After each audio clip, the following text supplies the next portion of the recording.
Good afternoon again guys. For today's video, share naman natin yung pag-install natin ng ating aluminum top box. So dun sa mga mahilig mag-rate yan, mas maganda yung meron tayong top box para may extra tayong storage box kapag malayuan yung biyahe natin, para mas marami tayong madala ng mga gamit natin kapag tayo ay naglo-long ride. So unahin muna natin ito yung pinaka-base plate niya, bakal. Yan. Then previously nakapag-install na naman tayo ng ating top box bracket. So ngayon naman kakabit natin yung ating aluminum top box. So unahin muna natin itong plate.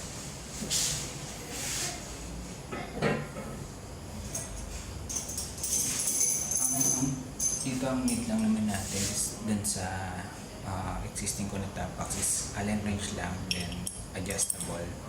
So kung meron kayong socket wrench, okay din. So tinatong ko na yung base plate dun sa ating bracket. Then install naman natin yung mga Allen wrench, then bolt.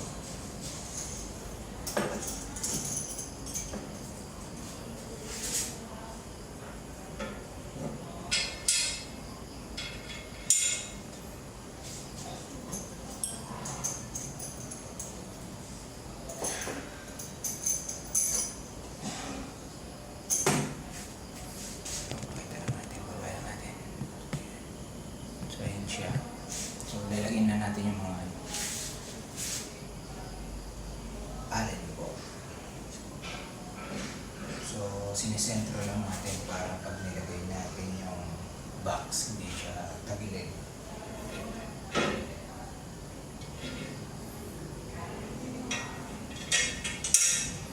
So, mas okay din na kapag minount natin ito, make sure lang na as much as possible, mas malapit sa atin yung box, para dun sa hindi masyadong magbibigil yung motor natin kapag nakakabit na yung box. Make sure lang na hindi siya sasabit dun sa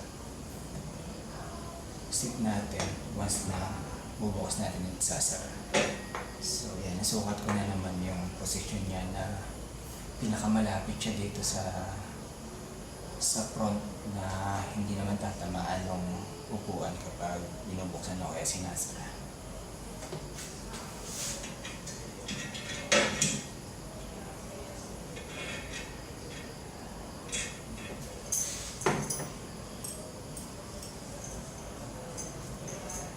Then ito yung pinaka-clip niya sa ilalim.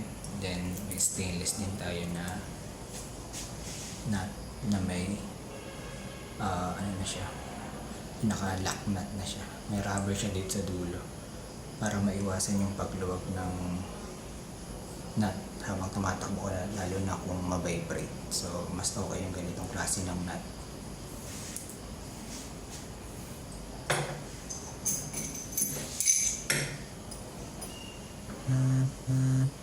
Then mas okay din kung lalagyan natin ng washer.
So, bale, pinalapat ko lang muna siya, hindi ko pa siya hinigpitan para mas okay na ma-check natin na kitang-kitna siya.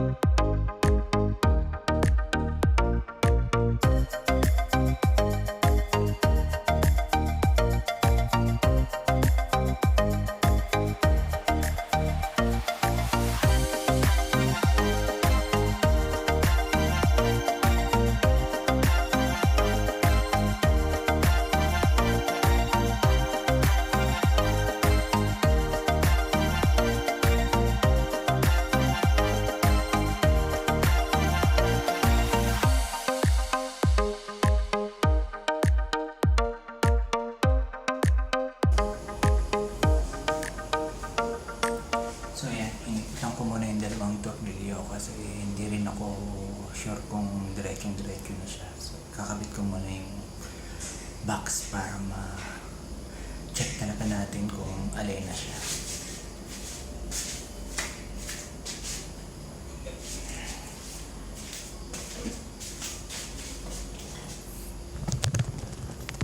So guys, ito nga pala yung luma nating top box. So, nirwa siya na 55 liters.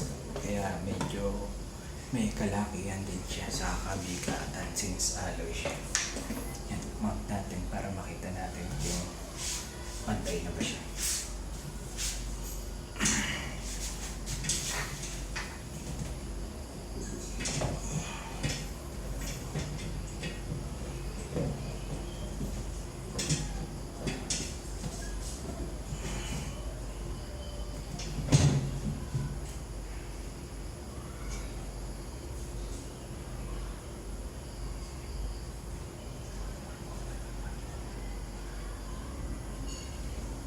Yan.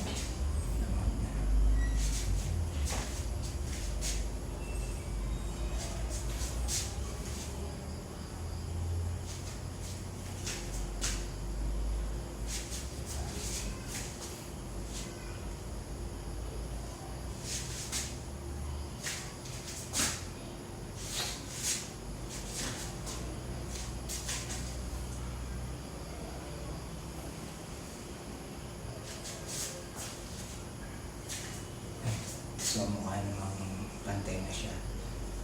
Tanggalin natin para mahigpitan pa natin yung dalawang tornilyo na hindi natin nahigpitan kanina.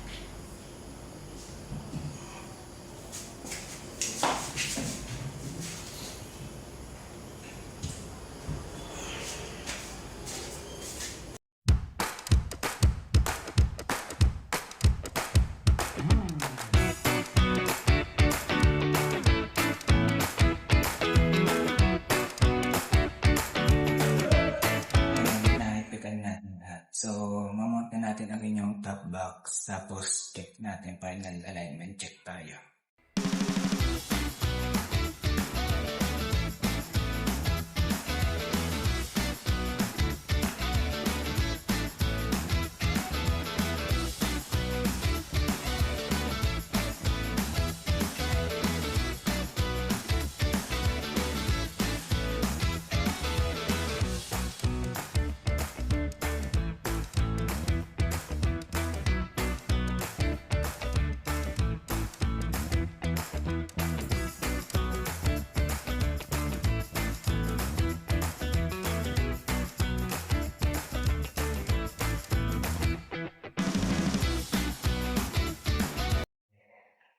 So, ayun guys, review na naman yung pagkakamit natin yung top box na. Parang natin siya. Yan, para makita niya. So, ayun yung pinaka-back part niya. Yan. Yan, may foam din siya sa likod. Parang pinaka-backrest niya para din sa mga background niya. Yan. Pero hindi rin siya advisable na talagang sandalan kasi mamaya niyan baka hindi natin masabi, baka maputol din yung pinaka-bracket niya dito. So mahirap na laglag yung box natin. Ayan. Siya. Nirwa, 55 liters na box. So, kaya din siya yung napili ko. Malaki siya. Talagang kasyang-kasya yung helmet natin. Kahit na may nakamount pa siya na action cam dito sa harap. So, ayun lang guys. Thank you ulit for watching din sa mga accessories na minamount natin dito sa ating ADB 160. Hanggang sa susunod na video. Thank you.